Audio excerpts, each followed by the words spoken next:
Saudi আরবে একটি video viral হয়েছে।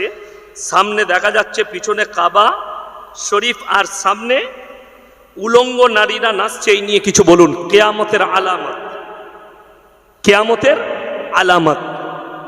এখন বর্তমানে সব থেকে নোংরা শাসক আরব দুনিয়ার, সে হচ্ছে সালমান প্রিন্স, আরবের বাদশাহ আব্দুল আজিজের ছেলে সালমান প্রিন্স, সব থেকে নোংরা জগতের লোক। আপনারা হয়তো জানেনই না কত ইমামকে বাতিল করেছে যারা হক কথা বলেছে, এবং জেলে পুরে দিবে বলে সেই ইমামরা মুখ বন্ধ করে রেখেছে। আব্দুর রহমান সুরেম, সে খালি হকের ওপরে কথা বলেছিল নোংরামির জন্যে, তার কারণে তার ইমামতি চলে গেছে চাকরি। এইরকম কয়েকটা আলেমকে জেলের কুঠরিতে রেখেছে সালমান প্রিন্স। তবে ইনশাল্লাহ যারা কাবা ঘরের অবমাননা করবে আল্লাহ তাদের ধ্বংস লেখে রেখে দিয়েছে। আপনারা কি মনে করছেন মক্কা মদিনা আছে, আরব যুদ্ধে জড়াবে না? গোটা মিডল ইস্ট জড়িয়ে যাবে। আমি 3 মাস আগে বলেছিলাম লেবানন জড়াবে, লেবানন জড়িয়ে গেছে। 1 মাস আগে বলেছিলাম ইরান জড়াবে, ইরান জড়িয়ে গেছে। খুব তাড়াতাড়ি সিরিয়া আর ইরাক জড়াবে। এমনকি গোটা আরব দুনিয়া 1 বছরের ভেতরে যুদ্ধে জড়িয়ে যাবে। গোটা মিডল ইস্টে যুদ্ধ হবে। আগামীতে পৃথিবীতে যুদ্ধ ছড়িয়ে পড়বে, 3য় বিশ্বযুদ্ধ। আর 3য় বিশ্বযুদ্ধে যিনি অংশগ্রহণ করবেন তিনি হচ্ছেন ইমাম মেহদি। জোরে বলুন সুবহানাল্লাহ। আর ইমাম মেহদির আত্মপ্রকাশ পাবে। রাসূলের হাদিস, যে মুসলিমদের মনে ভয় ঢুকে আছে ইসলাম মিটে যাবে, শুনে যান। রাসূলের হাদিস, খোরাসান থেকে এমন একটা যোদ্ধা বার হবে, দল বের হবে, তাদের যে কমান্ডার হবে সে হবে ইমাম মেহদি। তারা যখন যুদ্ধ করতে শুরু করবে পৃথিবীর আর কোনো শক্তি তাদের সামনে দাঁড়াতে পারবে না। তারা গিয়ে আল আকসায় ইসলামের ঝান্ডা গাড়বে। গোটা পৃথিবীতে ইসলাম প্রতিষ্ঠিত হবে। 20 কোটি মুসলমানের প্রাণ যাবে তার আগে, আর ইসলাম প্রতিষ্ঠিত হবে। লেখেলেন আমার মুসলমান ভাই, যদি বলছেন কিয়ামত কবে হবে, কোন জায়গায়, রাসূলের হাদিস, কিয়ামতের ময়দান হবে। ওই ফিলিস্তিনের ময়দানটাই হবে কিয়ামতের ময়দান।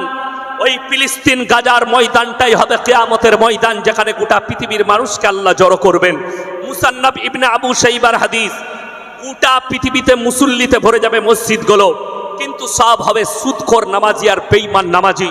তারা কেউ মুমিন থাকবে না। মসজিদগুলো নামাজিতে ভরে যাবে। বড় বড় অট্টালিকা, বাড়ি আর মার্কেট বানাবে। বাড়ি তৈরির কম্পিটিশন হবে। মুমিন খুঁজে পাওয়া যাবে না। রাস্তাঘাটে কুকুরের মতো নারী পুরুষ জিনা করবে তার আগে। এইগুলো সব প্রকাশ পাবে। আস্তে আস্তে কাবা ঘর তো দূরের কথা, নবীজির কত অপমাননা হবে আপনারা সহ্য করতে পারবেন না। আর পৃথিবীতে যুদ্ধ লাগবে। 3য় বিশ্বযুদ্ধ এত তাড়াতাড়ি হবে না। 3য় বিশ্বযুদ্ধ হবে কিয়ামতের পূর্বে। সেই যুদ্ধটা শুনেলেন কি নিয়ে? আল আকসা নয়, ফিলিস্তিন গাজা নয়, মিডল ইস্ট নয়। সেই যুদ্ধটা শুরু হবে রাসূলের হাদিস, ফোরাত নদীটা শুকিয়ে গিয়ে সোনার পাহাড় বের হয়ে আসবে, আর সেটা নিয়ে গোটা বিশ্ব যুদ্ধে জড়িয়ে পড়বে। আর ওইটাই হচ্ছে কিয়ামতের মারাত্মক একটা আলামত। হাসিনা যাদেরকে বাড়ি ছাড়া করেছিল, এখন সেই হাসিনা বাড়ি ছাড়া, এই নিয়ে কিছু বলবেন। শুনেছি হাসিনা আমাদের দেশে আছে, আমি দাওয়াত দিয়েছি, দেশি মুরগি রেখেছি, খাওয়াবো নাকি। আমার নামে অ্যারেস্ট ওয়ারেন্ট জারি করেছিল। ইনশাল্লাহ জানুয়ারিতে যাচ্ছি আমি বাংলাদেশ। বেঈমান কাফেররা শুনেলেন রাসূল আকরাম সাল্লাল্লাহু আলাইহি সাল্লামের হাদিস, আখরি জামানায় সমাজে হারাম আওলাদে ভরে যাবে। কিয়ামতের পূর্বে এই সমাজ হারাম আওলাদে ভরে যাবে। আপনি অবাক হবেন আমি যদি তথ্য দিই। এ আমার কলকাতার যুবকরা, হাওড়া জেলার যুবকরা শোনো, বেঈমান কাফের ইহুদি নাসারারা তারা ঠান্ডা মাথায় তোমাকে দিয়ে জিনা করাচ্ছে। তুমি ভাবতেই পারো না জিনাটা কি। যদি বলেন ঠান্ডা মাথায় জিনা কি, আপনি দেখতে পাবেন। এই যে 14ই ফেব্রুয়ারি ভ্যালেন্টাইন ডে, নাম রেখেছে ভ্যালেন্টাইন ডে।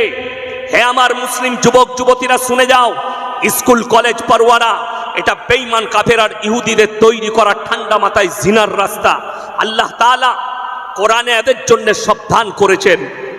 কোরআনে ইহুদি আর নাসারাদের জন্য বিশেষ করে আল্লাহ সাবধান করেছেন। এরা ঠান্ডা মাথায় নাম দিয়েছে 14ই ফেব্রুয়ারি ভ্যালেন্টাইন ডে। কাজ হচ্ছে জিনা করা। নাম দিয়েছে রোজ ডে, কাজ হচ্ছে জিনা করা। নাম দিয়েছে চকলেট ডে, কাজ হচ্ছে জিনা করা। নাম দিয়েছে রোজ ডে, নাম দিয়েছে কিস ডে, কাজ হচ্ছে জিনা করা।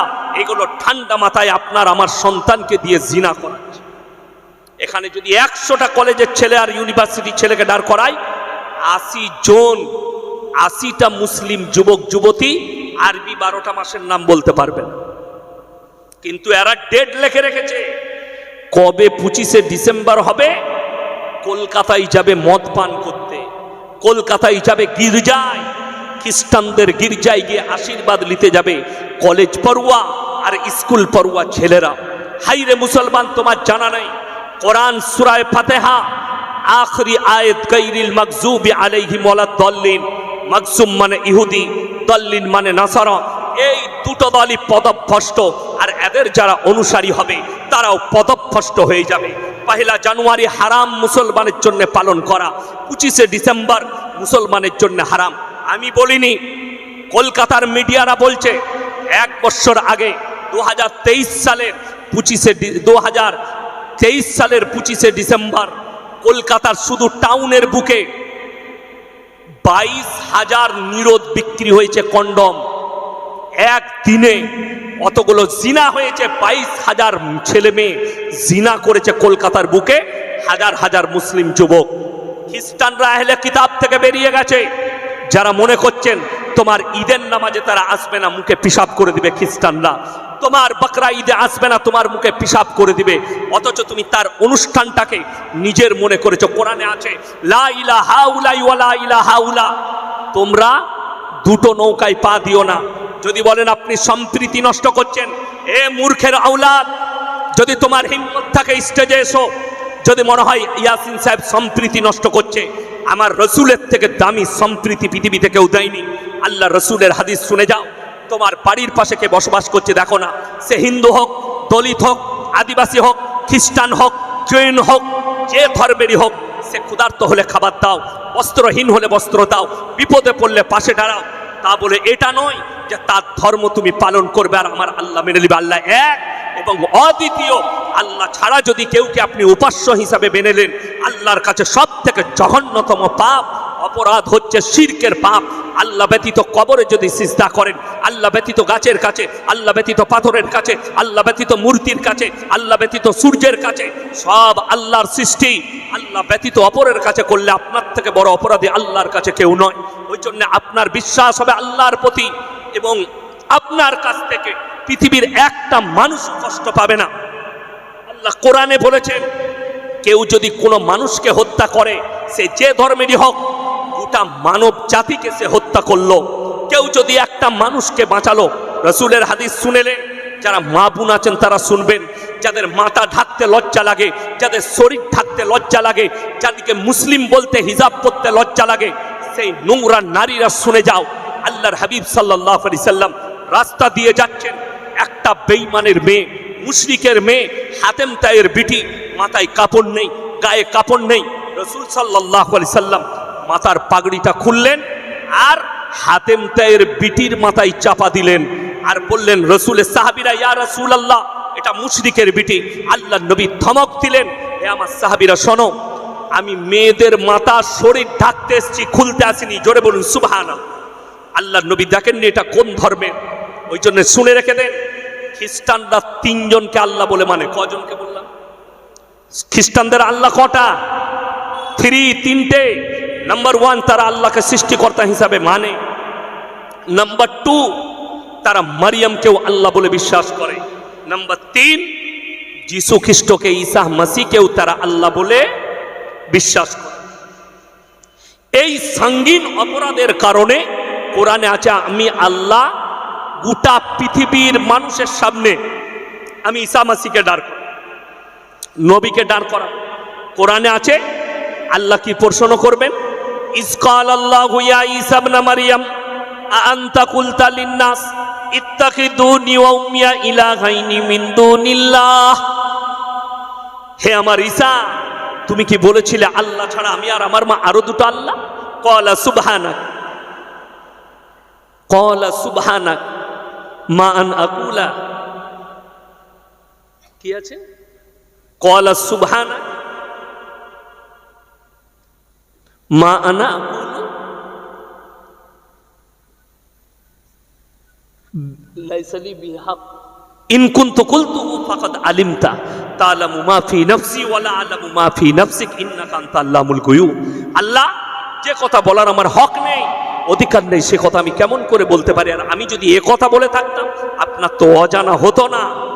সেই দিনে তারা জাহান্নামের রাস্তা দেখবে। আজকে তুমি যদি 25শে ডিসেম্বর পালন করো, আপনি 20 ডিসেম্বর কেক কিনে খান, 21শে ডিসেম্বর কেক কিনে খান, 23শে ডিসেম্বর কেক কিনে খান, 24শে ডিসেম্বর কেক কিনে খান, 26শে ডিসেম্বর কেক কিনে খান, কেউ যদি জিদ করে কোনো মুসলিম বলে এই মৌলবীর কথা মানা যাবে না, আমি 25শে ডিসেম্বরই কেক কিনে খাবো, তো তুমি হারাম খাচ্ছ, তোমার আওলাদকে তুমি হারাম খাবার খাওয়াচ্ছ। লিখে নিয়ে যাও। আল্লাহ আমাদেরকে মাফ করুক, জোরে বলুন আমিন।